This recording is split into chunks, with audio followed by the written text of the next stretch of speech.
గోధుమ రవ్వతో ఎంతో టేస్టీగా చేసుకుని రెసిపీ తయారు చేసేద్దాం. ముందుగా గిన్నె పెట్టుకొని అందులో నెయ్యి వేసుకోవాలి.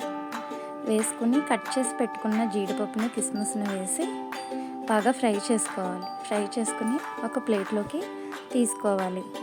తీసుకొని అదే గిన్నెలో 1 కప్పు గోధుమ రవ్వను వేసి బాగా ఫ్రై చేసుకోవాలి.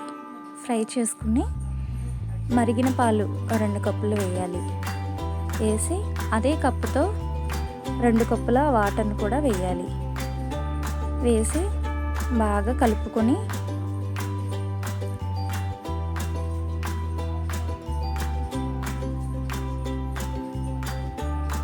మూత పెట్టాలి. మూత పెట్టి ఉడికించుకోవాలి. ఉడికించుకొని 4 ఇలాచీలని తురిమి పెట్టుకున్న 1 కప్పు బెల్లాన్ని వేసి మళ్ళీ మూత పెట్టి ఉడికించుకోవాలి. ఉడికించుకొని చివరిగా ముందుగా ఫ్రై చేసి పెట్టుకున్న జీడిపప్పు కిస్మిస్ని వేసి స్టవ్ ఆఫ్ చేయాలి.